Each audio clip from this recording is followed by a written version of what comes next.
It's time for this week's episode of Brandon Sports Talk, featuring in-depth interviews from those who are trending in the world of athletics. And now, here's the host of Brandon Sports Talk, Brandon Pate.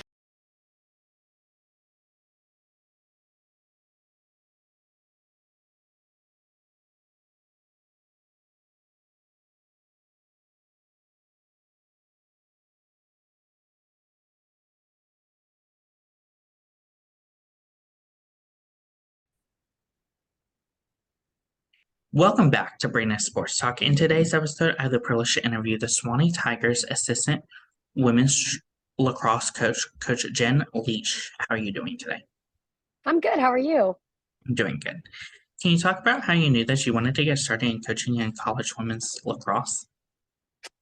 I played lacrosse in college and I also did strength and conditioning. So I have my master's in strength and conditioning. And then when I was in grad school, I went to University of Tampa. I coached club lacrosse while interning in the strength and conditioning department for University of Tampa. And I had kind of job offers to do to be a lacrosse coach, an assistant lacrosse coach, or to be a full-time strength and conditioning coach. And I think just from like I never thought in college like that I would want to be a lacrosse coach, especially at the college level. But after working with like college athletes, like that's my favorite thing to work with and train for, strength conditioning and stuff like that. After working with them, I realized that I like working with that age group, and how determined they are and things like that. And so that was one of the reasons that when the assistant coaching job came about, um, I took that instead of being a full time strength coach. So I was able to do both. My first job was at Ferrum College. I was the assistant there, and I was able to be their strength and conditioning coach and their assistant coach. So that was really cool. What was that like going to Berry College and playing women's lacrosse? It was it was good. It was actually very interesting because I did not go to college to play lacrosse in the beginning. I actually played soccer my whole life. So I was recruited to play soccer at Barry. Once I got there, I was like, oh, like I saw that other people were playing, two sports at a time, stuff like that. And I was like, oh, that's kind of cool. Like I kind of don't want to give up lacrosse, because I really enjoyed it in high school and stuff like that. And so it just worked out to where I was on my official visit, and the soccer I was like with the soccer coach, and lacrosse coach actually walked by to say hi because he was friends with the soccer coach. And I was just kind of like, is there anyone that does both? And the soccer coach was like, yes, actually, like if you want to talk to him, you can talk to him. So talked to the lacrosse coach and sent him film, and the next thing I know, I am playing both. And then I ended up, after 2 years of playing both, I just played lacrosse my last 2 years, and it was awesome. What was that experience like getting to play both women's soccer and lacrosse? And then obviously, as you said, the last two just playing lacrosse.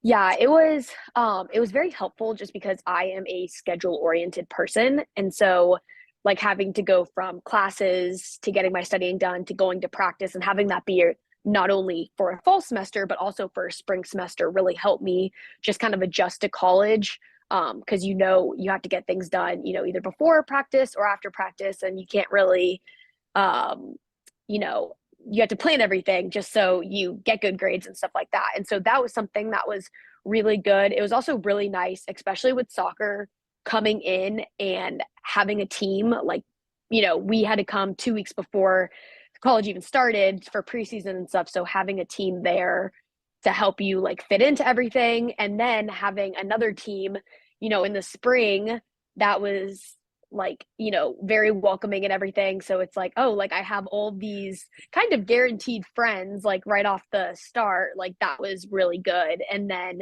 and one of the reasons why I ended up just playing lacrosse at the end was just schoolwork got, as you're getting into your major, you just get a lot more schoolwork and stuff. And I was working as a strength and conditioning coach at Barry.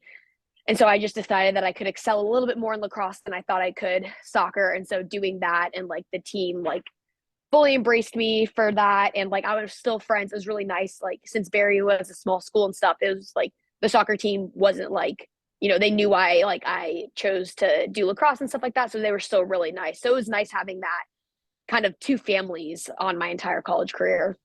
What was that feeling like getting to put on both uniforms?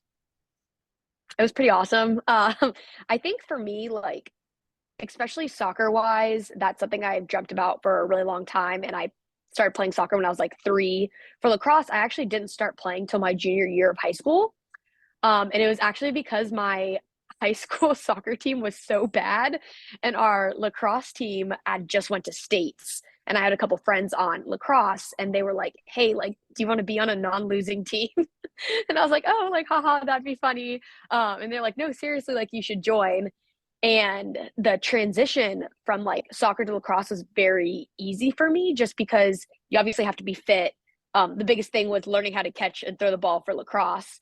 But luckily, like, put in the work and you're going to get there quickly. So I actually, from the day I started lacrosse, was a starter and ended up being a senior captain on my lacrosse team, like from then on. And I played every single game, and it was just awesome. And like being able to represent your school, like at Barry, I was so happy I was able to play soccer, because that was a dream that I had for a really long time. But then to have the opportunity to like go on the field of lacrosse, like it was great, because I mean they're two different sports obviously and stuff like that, and to be able to compete at both, like, that was obviously a dream come true, and that's all I wanted in college. And so it was such like an honor to be able to put on both the soccer jersey and a lacrosse jersey, and like you're representing the same school, you're representing the same group of people, and so like it was pretty awesome.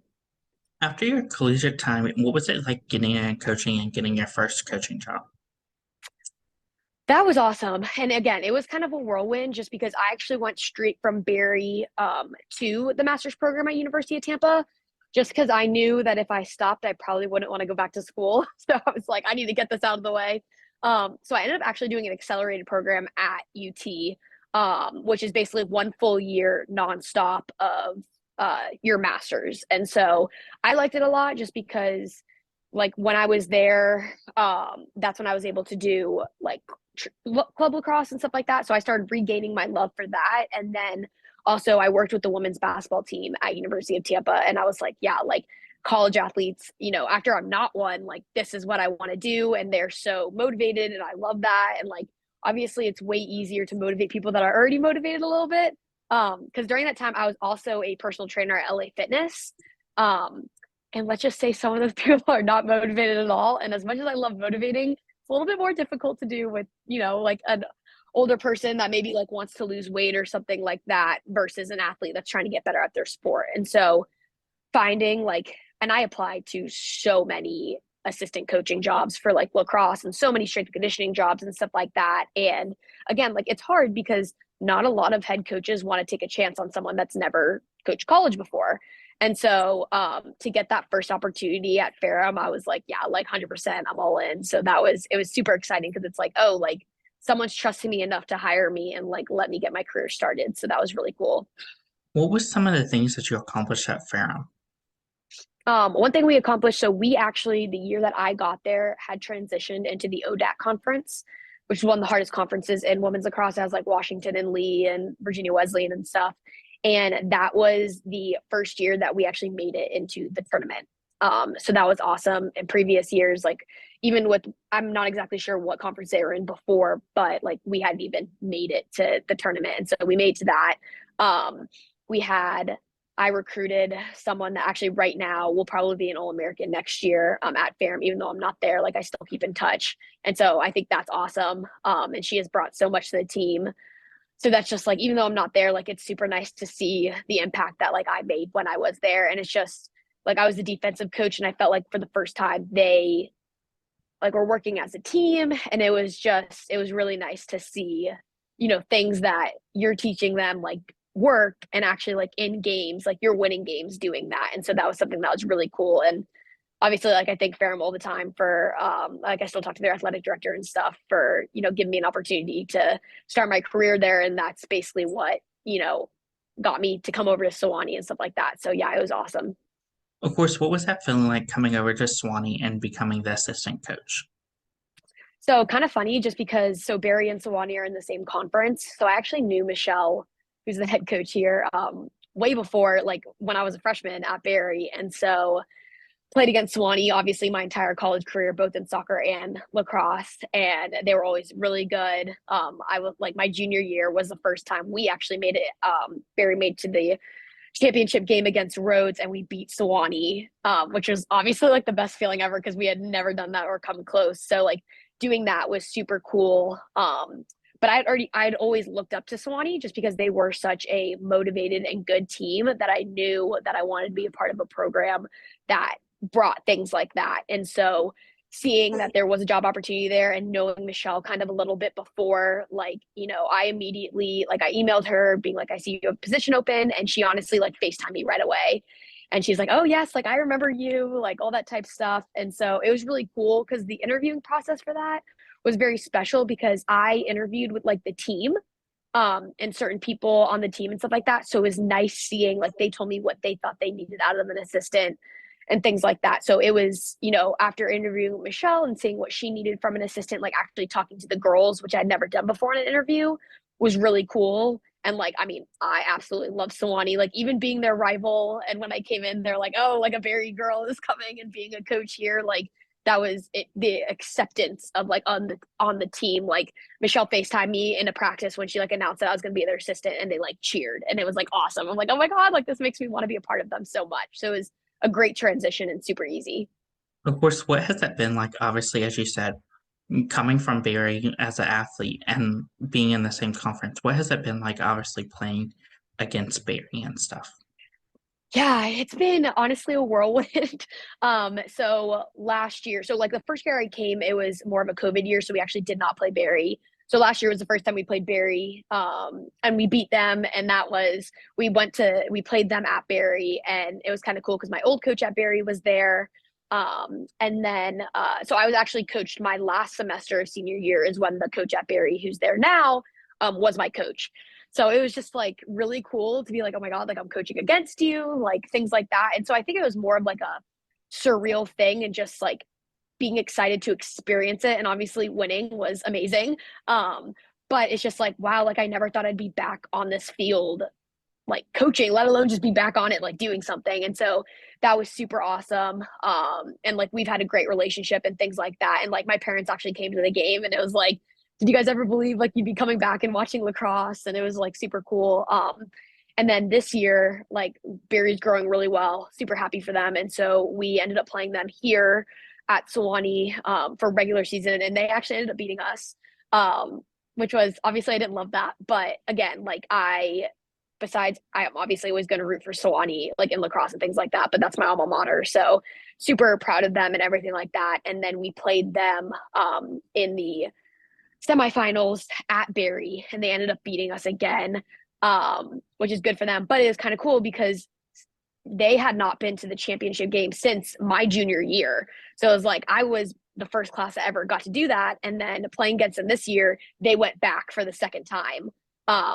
So really excited for them. Obviously, would love to beat them, but super exciting for them because it's like, wow, like it's been that long since they've accomplished this, and I was on the team that accomplished it in the beginning. So it felt really good, and I have a good relationship with that coach and stuff like that. So really exciting to play them again. Obviously, I'm very competitive, so be like, look out next year because we're coming and everything like that. But it was super fun and a great experience to be able to do that.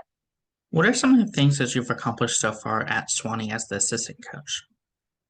I will say our defense is probably top in the SAA, and I have a large contribution to that, as I like more in the defensive coach and stuff like that. So I'm in charge of kind of the subs on defense, what defense we're playing, things like that. And we have done just so well in that aspect, which is really cool. I've also now coached an All-American, 7 or 8 girls on first team all conference, a lot of girls on second team all conference, and then some honorable mentions. I also coached last year. We had the newcomer of the year, which is really exciting, and all region players and stuff like that. So contributing to coaching them.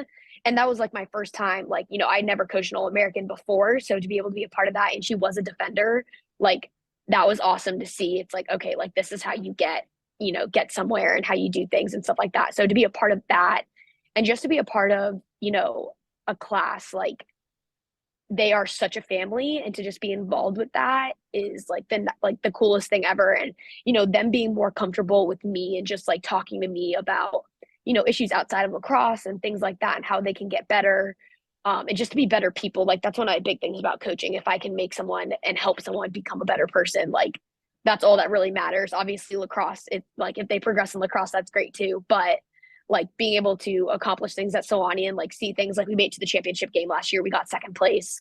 And this year, even after like kind of a rough start, not what we were really looking for, we ended third place, which is, yeah, obviously wanted to be first and stuff like that, but third place from, maybe a beginning of the season where we had a lot of overtime games and a lot of overtime losses to bring the team up and be able to finish third was, still an accomplishment for us. So, and again, every year we strive to be number one in the conference. And so these past 2 years, getting close to that has been a really good accomplishment for us. Who are some of the teams that you face in your conference? So we have Barry, we have Rhodes. Rhodes is kind of the powerhouse in our conference. They've won for the last 4 years, I think, the SAA tournament. We have Oglethorpe Center. We have Hendricks. Hendricks is the far one from us. They're in Arkansas. We play, let's see, who else do we play in our Birmingham Southern. Those are kind of top ones. Millsaps would be in our conference, except for they don't have a women's lacrosse team. So when I played, they did, but ever since coaching, they do not have a team. And so those would be, and I would say like our top competitors every year are going to be Rhodes, Center, Barry now, which is great. Birmingham Southern is always a really scrappy team. And so, yeah, it's nice to have. And now, like, not this year, but the next year, Southwestern will be joining the SAA, Trinity as well, but Trinity does not have a women's lacrosse team yet. So we ended up playing Southwestern actually this year. We went to Texas for our spring break. So playing against them, it was great competition. It was a really good game. We actually went to overtime with them. So just, we have a lot of good competition. It's not a walk in the park. And so that's really nice it gets us ready for, getting to the finals and, possibly playing in nationals and stuff. So it's a really good conference. What does that typical home game look like? Amazing. The girls love home games, and something at Sewanee, like Sewanee in general is so family oriented, and our family for like lacrosse, like our parents are so involved in everything. We always have tailgates at the end of games. So many parents like attend so many games, like from so far away. Like we have parents from Denver, from Texas, like Florida, things like that. And there are so, I've felt every game we at least have 6 parents, and it's like amazing how sometimes I'm like, I don't even know if you guys work. And I don't know how they get to, the games that they are able to do, but we are always just like setting up for pregame is so awesome. Cause it's like, we're here. We know things are going to get done correctly. We have extra balls, we have extra cages. The people that we have that are statting our game, like we're making sure that those things are correct because we're able to handle that. We have students on the sideline that are helping with balls, that are helping with crowd control and stuff like that. So being able to like set that up and know that everything's going to be fine is a huge thing. And just like playing at the pit in Sewanee is so like surreal. It's amazing. It's one of the most beautiful places I've ever like coached at and played at. And just I think like the student, like so many students come and watch our girls and stuff like that, just because our girls do have so many friendships like on the team, but also like we always tell the girls like, okay, well, you also need to have friends off the team, just because like who's supposed to be in the stands like rooting for us. And so I know a couple of games like the whole football team came, the men's lacrosse team supports us. We also go to their games and stuff. So just like home games are just on a whole nother level. We use Huddle as like we stream Huddle, and then we also hire people out to record our games. So they are super clear, high definition. So we know that we're going to have really good film, not only for our parents who are live streaming it that maybe can't come, but then when we put it into Huddle for the exchange, like our film is some of the best. And it's also easier to, for us, we watch games and stuff like that, see what we can improve on, see what we're doing really well on. So it's easy to watch that. So home games are just awesome. What does that recruitment process look like for those prospective student athletes looking to play collegiate lacrosse? For us, so we do a lot of summer recruiting. We probably go to 6 or 7 tournaments during the summer. We'll put that on our social media pages of like where we're going. Anyone that we are talking to during the season, we're always like, hey, send your summer schedule out for where you will be, things like that. So me and Michelle are always on the road during the summer, looking for kids that'll fit our program. One thing that's also great about Sewanee is somehow you will find someone that has a connection to Sewanee that it's like, wow, how did you even have that connection? So we have a good amount of girls that will reach out to us and be like, hey, my great aunt went to Sewanee and I'm looking into it. It looks like a pretty good fit for me. Like, can we talk and stuff like that? So we are very fortunate that some of the time we'll have girls just come to us, be able to watch them. We have prospect day in the fall, that we will invite, juniors, seniors, even some sophomores too, to watch them play like on our field and do different drills and be able to interact with our team. But I'll say one big thing about our team that's different than a lot of different college teams is that we care about the person that we're bringing onto the team, whether or not they're going to be, encouraging, fit into our kind of team family bond and stuff like that, or if they are not going to do so. So if we bring someone on the team and they don't jive with who we have right now, that's a big consideration that we have on whether or not we're going to offer them a spot. We've been thankfully able to do overnights this year ever since COVID. And so we listen to our girls a lot. If there's someone that they just are like, yeah, they are not vibing well, we kind of feel like they're going to cause trouble, which luckily does not happen often at all. But like, we're going to listen to our girls, because that's what we want. I would rather have someone that's going to come in, work hard, maybe not be as talented, but have great team chemistry than someone that's going to come in, maybe is a superstar, but then bring that team chemistry down. Because at the end of the day, you all have to play with each other. And we can definitely see the difference between a team that is working together versus individuals and stuff like that. So that's kind of how it is. One great thing about us is we never really pressure commitments. And so we will have people committing to us in April and May, and we never pressure them to make a decision. Obviously, we'd like to know before the summer, which most girls will tell us. And that's sometimes how we get super good girls that maybe didn't even know they wanted to play college sports. Like one of our great girls last year that was first team all region, she didn't even know she wanted to play college lacrosse. And at the end of her year, she applied to Sewanee and whatever, and then she ended up playing and being one of the best attackers we've ever had on the team. So I think giving that leeway and letting people decide on their time of when they're going to commit, that's a huge thing for Sewanee lacrosse. And it really, most of the time, it really helps us out. What is it like, obviously, seeing those freshmen put on that uniform for the first time versus the seniors putting it on for the last time? Oh God, it's like a whole whirlwind of emotions because obviously, like, I've been there, done that. Michelle's been there, done that. Like for the first time, it's so great seeing like our team gives confidence to whether you're freshman, junior, senior, sophomore, like whatever you are, like the seniors will talk to the freshmen all the time. Like it's so great to see that like the freshmen are not just like the freshman group, like they integrate into our team so well. And so it's so awesome seeing like juniors and seniors like encouraging them on, and like we're always going to have freshmen that come on and start for us, right on. And this year I think we had about 3 freshmen that came on. They had a huge impact on our team and played for us, started, had incredible minutes on the field. And just to see like our team, like rise up to that and be like, that's so awesome. Like that's great. Like one of our freshmen this year, Marlon, she set the school record and the SAA record for draw controls as a freshman. Like that is so cool. And our team was so happy that was happening. And obviously for the seniors, it's bittersweet. We had 4 seniors this year and they all started and played a lot for us. Which obviously that, just because you're a senior doesn't mean you're going to start, but they worked for it and they deserved it. And so, those 4 girls coming this year were like, people are going to need to rise up and get in their spots. 2 of them were defenders, and 2 of them were attackers. And so it's kind of like, okay, guys, like it's time for you all to step up into those roles. But they were awesome. 3 of them were captains, and it was just like a great experience for them. And it's just like, if they're not emotional about it, you kind of think you did something wrong. And so on senior day, they were all super emotional, super sad to be leaving and stuff like that. But I think one thing for us that's really important is that they wanted to make the team better than when they got there. And we believe that they did so. And so they achieved what they needed to do and were such great role models for the rest of our team. So it's obviously sad. But again, like as I did, you can always get back into lacrosse, whether it's coaching elementary school, stuff like that, high school. And it's really nice seeing our girls. We have like a couple seniors from last year that are now coaching elementary and high school teams, to see like the impact lacrosse had on them and wanting to give back and things like that. So it's super nice seeing that, and especially when other people are getting involved. So obviously very bittersweet for them to be leaving, but really awesome.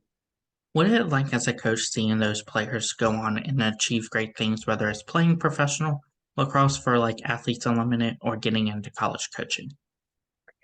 It's like awesome because most of the time, even when they come in, like when I came in as a freshman, I would have never thought that I'd be a college lacrosse coach.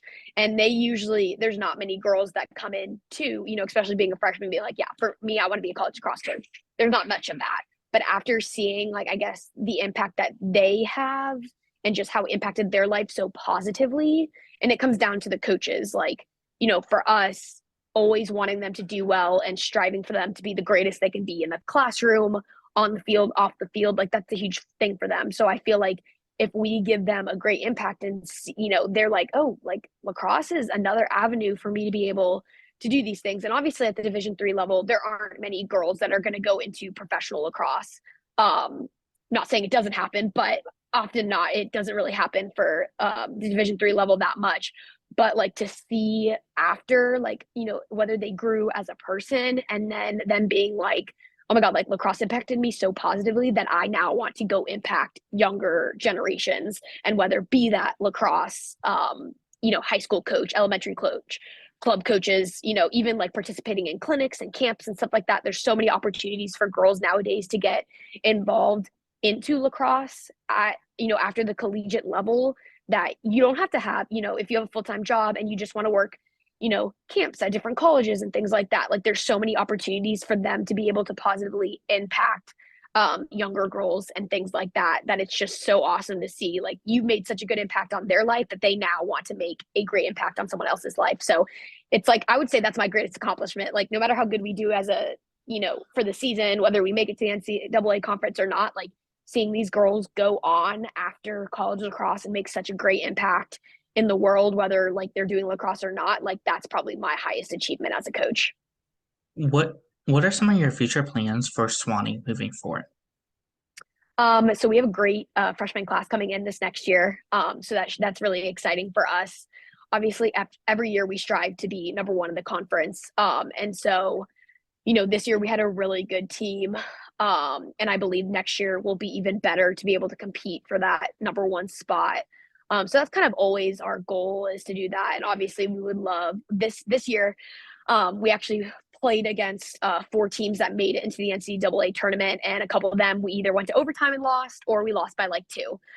So we are right there, with getting in, and we are playing the teams that we need to be playing to put ourselves in a great spot to be, either automatic qualifying as number 1 for our conference, or being number 2 and having the opportunity to play in it, just because of our strength of schedule and the fact that we played against a lot of good teams that did make it into the NCAA tournament. So just continue being right there. Obviously, every year we want to get better, but we're always going to strive for being the top of the SAA, as long as we are in it and everything like that. And, going for bringing those great freshmen in. And like, again, every season, and I think every team should be, you're always trying to out recruit the girls that you have on your team now, and be a better team, things like that. And so that's always, we're always trying to recruit the best girls, the nicest girls, who are going to jive really well with our team. So our next steps are definitely just like bringing up the competition and what we do.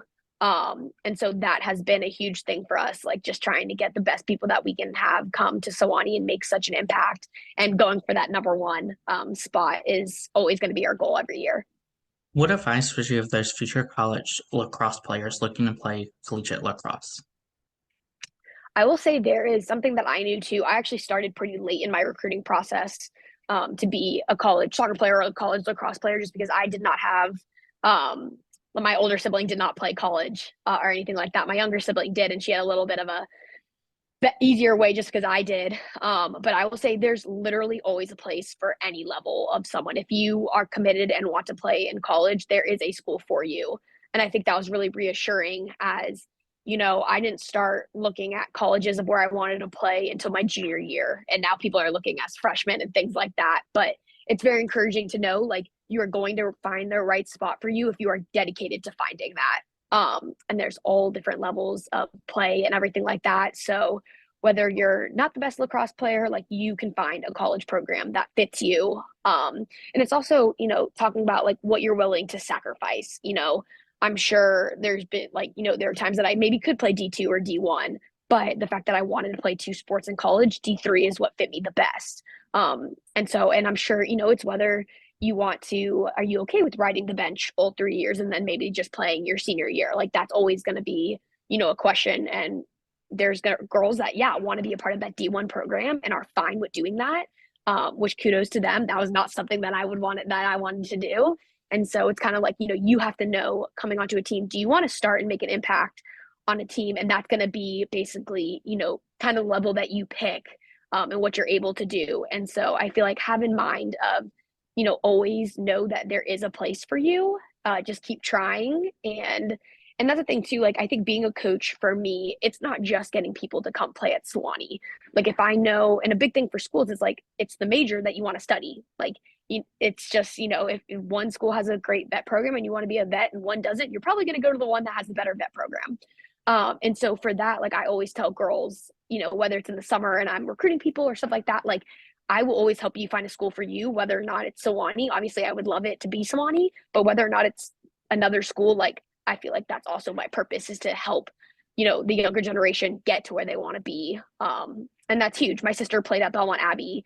And, as much as I wanted her to play at Barry where I played, like that was just not the school for her. And she had a great career at Belmont Abbey and stuff like that. So I think it's really encouraging girls to reach for their dreams and then also helping them, even if the school that you are currently working at is not the school for them. So that's something that I also really strive on doing. What advice would you give those people that are looking to get into college coaching, whether it's players getting into coaching or assistant coaches just starting out? Yeah, I would say one thing I didn't do, I don't really not regret doing it, but being a GA and getting your master's while you're basically like an assistant for the team is something that's really common these days. I didn't really know about it that much when I was going to grad school, so that's why I didn't really look into it. But there's so many programs nowadays that are like, they'll have an assistant, they'll have a head coach, and they'll have a GA. And basically for GA, your master's is being paid for while you are able to interact and coach with the team. So I would say that's a really good start to even get involved. Because even at that, like you can go from not coaching to being at the D1 level, being a GA, and not having to start, maybe, at D3, whether or not D2, stuff like that.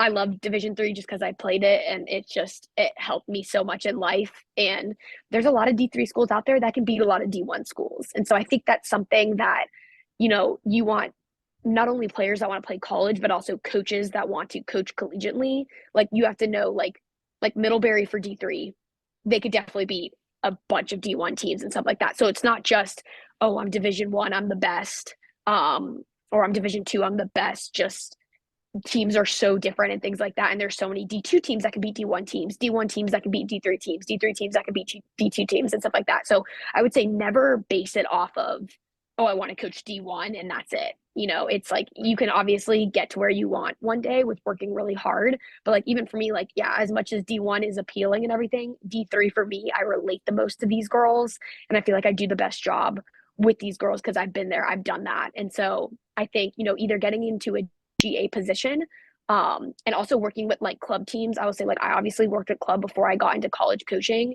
And that also shows you like, what level you might want to play or you might want to coach for and things like that. So getting into that type stuff and just making friends, like a lot of things are about connections and just making, connections with, again, I have connections from my Barry coach, obviously Michelle now, the Ferrum coach that I coached for, and like my club coaches and stuff like that. Because obviously like your club coaches are going to help you with recruiting and stuff like that. Like I look back, I'm from Tampa and stuff. So look back at my Tampa club and I'm like, hey, do you guys have any girls that are interested in college?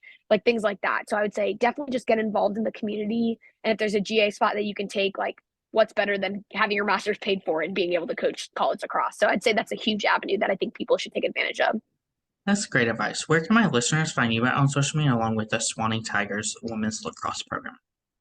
Yeah, so we have our Instagram that is just Sewanee Women's Lax. That's on Instagram. I'm actually in charge of it for the most part. So I feel like I put on some pretty cool things on Instagram, and mine is at Jen Leahy 5. 5 was my number in college, and so not extremely hard to find or anything like that. And we do have Twitter, and it's the same thing at Sewanee Woman W Lax.